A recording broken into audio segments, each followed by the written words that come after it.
যতই হোক আমার মা 10 দিন আমার 10 মাস পেটে রাখার পরও সেও কিন্তু দিন শেষে একটা খোঁটা দেয়। আমি মনে করি কি যে স্বামী যতই টর্চার করুক যত কিছু থাকুক স্বামীর ঘরে থাকাটাই অনেক মনে করে বেস্ট। তার সাথে আমার পরিচয় হচ্ছে ফেসবুকে, পরে হাই হ্যালো কথা বলতে বলতে সে আমাকে বলে যে আমাকে দেখার পর আমার ফেসবুকে কোনো ছবি ছিল না, আমাকে পছন্দ করছে সে। একটা কথাই আমি ভাল লাগছে যে আমি তো প্রেম করে সময় নষ্ট করতে চাই না, আমি বিয়ে শাদী করে সংসারী করতে চাই। প্রেম করে আমি তোমারে পাবো না, আমি নিজেও পাবো না, কষ্ট পাবো, তার চেয়ে ভালো আমরা বিয়ে শাদী করে ফেলি। তো পরে বলছি যে বিয়ে শাদী যত করবা তোমাকে আমার দেখতে হবে, আমিও তোমাকে দেখবো। বলছে যে ঠিক আছে। তখনই ফ্রাইডেতে আমি দেখা করি, তারপরে শুক্রবার আমি তাকে বিয়ে করছি ফ্যামিলি ছাড়াই। আমি কিন্তু ওর বাসা কোনো কিছুই আমি চিনি না, ও মানে ওর ফ্যামিলিতে কে কে আছে, ওর বাসা কোথায় বা আমাকে কোথায় নিয়ে যাবে আমি কিচ্ছু জানি না। তা আমি গেছি, আমার এক জামা কাপড় আমি এক কাপড়ে গেছি। যাওয়ার পর দেখি ওনার বোন আছে, ওনার মা আছে। তার পরের দিন থেকেই সে আমার সাথে পোল্টি, আমার সাথে খারাপ ব্যবহার, খুব খারাপ ব্যবহার করতো। তার মা তার বোনও অনেক খারাপ ব্যবহার করতো আমার সাথে। তা আমি বললাম কি আল্লাহ, আমি কি ফ্যামিলিতে আসছি যে আমার সাথে এরকম খারাপ ব্যবহার করে। আমি ওর কাছে কি জিনিস হাইড করছি, আমার বাবার যে কর্মস্থানটা আমি তাকে হাইড করছি। এটা কেন হাইড করলাম, তার হচ্ছে এই সমস্যাটা। ওই যে একটা কথাই বলে না যে থাকার হচ্ছে এক কথা, না থাকার 10 কথা। সে আমাকে প্রায় খোঁটা দিত, এটা সেটা, বাবার বাড়িতে কি নিয়ে আসছো, অনেক কথা বলতো। বলার পরে তখন রোজা চলে আসতো, রোজার 15 দিনের ভিতরেই আমাকে বাপের বাড়ি পাঠাই দিচ্ছে, তুমি ঈদ করে আসো। তো আমার পরিবার জানছে যে বিয়ে শাদী করে? হ্যাঁ, আমি যেদিন বিয়ে করছি ওদিন আমি জানাই দিছি, সবাই জানে। হ্যাঁ। তো পরে দিয়ে আমি বাবার বাড়ি আমি আসলাম, আসার পরে বলতেছে কি ব্যাপার তুমি আসছো কেন। আমার মা বাবা তো আমার উপর অনেক রাগ। তো আমি থাকতে পারতেছি না, অনেক মানুষ অনেক কথা বলতেছে। আমার চাচাকে নিয়ে আমি ওদের বাসায় গেছি, তো প্রেগনেন্ট ছিলাম। তো আমি এই ব্যাপারটা তাকে জানাইছি, আর তার মা তার বোন আমার মারতে চলে আসে, আমার পারে না টাইম দিয়ে ঘরতে বের করে দিতে। আমি বলছি যে আমি এটা কি করবো, কাকি তোমাকে আমি টাকা দিয়ে দিচ্ছি তুমি করে ফেলো। আমি বলছি কি এটা কেমন কথা। পরে বলতেছে না, টাকা দিয়ে ফেলে এটা আমি কোনোভাবে রাখবো না, আমার এই বয়স না, ঠিক আছে। আমি বিয়ে শাদী করছি দেখে আমি এগুলো নিতে পারবো না, সামনে আমার কেরিয়ার আছে, আমি বিদেশ যাবো, এগুলো আমি কোনো কিছু নিতে পারবো না। কেন করতে চায় না জানেন? যে ও মেয়েদের সাথে কথা বলতে পারবে না, বিভিন্ন মেয়েদের সাথে ঘুরতে পারবে না, মিশতে পারবে না, একটা আটকাতে থাকবে, সন্তানের বাবা হবে, দায়িত্ব বাড়ে যাবে, এগুলোর প্রতি থাকতে চায় না। সে সবসময় নিজের মতো চলতে চায়। ও ডাইরেক্ট অস্বীকার করছে এটা ওর সন্তান না। তো পরে দিয়ে আমি চলে গেছি, পরে টাকা দিয়ে দিছে। চলে আসার পরে আমি তারপরের দিনে আমি এটা করে ফেলি। দেন আমার আম্মা তো পুরোই বলছে যে তোমার ওই বাসায় যাইতে দিব না। আমি আমার আম্মার বিরুদ্ধে হয়ে, আমার আম্মার মনে কষ্ট দিয়া আমি আবার তার বাসায় গেছি। সে আমাকে ডাকাইছে, তার ফ্যামিলি ডাকাইছে, আমি গেছি। আমি সংসার রানিং করতেছি, ভালো করতেছি।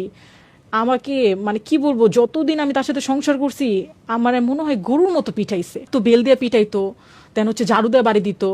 মানে এমনও হয়েছে যে আমার পেটের ভিতর পর্যন্ত লাথি দিছে, আমার মাথার উপর পাড়া দিয়ে দাঁড়াইছিল।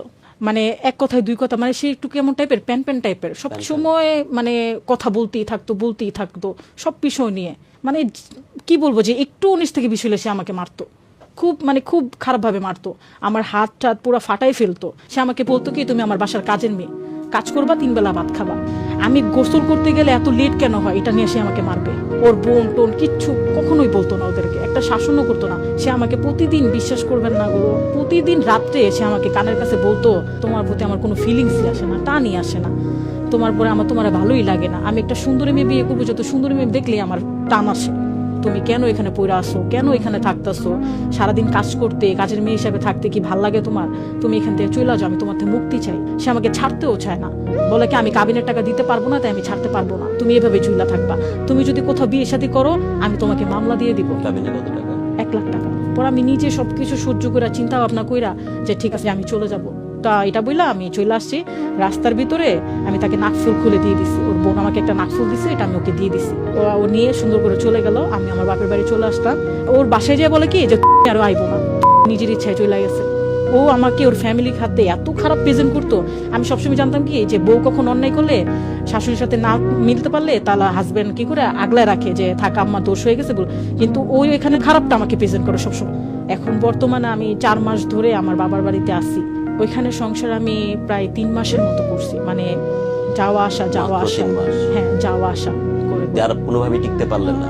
না। তারপর আমি আল্লাহর কাছে, আমি চাইলে মামলা দিতে পারতাম, চাইলে আমি করতে পারতাম, কিন্তু আমি চাই নাই গা। কারণ আমি সবসময় আল্লাহর উপরে ছাইরা দিছি সবকিছু, যে আল্লাহ ওর ব্যবস্থা করবে। কাউরে কষ্ট দেয়া কেউ কখনো ভালো থাকে না। তো আমি অনেক ফোন দিতাম, রিকোয়েস্ট করতাম, আমি কান্না করে করতাম। বিশ্বাস করবেন না, ওর ঘরে একটা বিড়াল আছে, ওই বিড়ালটাকে যদি ও মারে দ্বিতীয়বার ও কুলে নিয়ে আদর করে, কিন্তু আমার দিকে কখনো আমাকে মায়েরাও হাসে। মানে কয় কি আমি তোরে মায়েরা মজা পাই, আমার মজা লাগে তোরে মারতে। আমাকে এভাবে বলতো। ওর ভিতরে বিন্দুমাত্র মায়া লজ্জা শরম কিচ্ছু নাই, মানে খুব টর্চার করতো আমাকে। আমি এখনো ওর কাছে সংসার করতে চাই, আমি যাইতে চাই। হ্যাঁ? হ্যাঁ, এখনো চাই যে আমি ও একদিন ভালো হয়ে যাক, আমি অপেক্ষা এখনো করবো। চান? এখনো চাই যে মানুষ তো পরিবর্তনশীল, মানুষ পরিবর্তন হোক।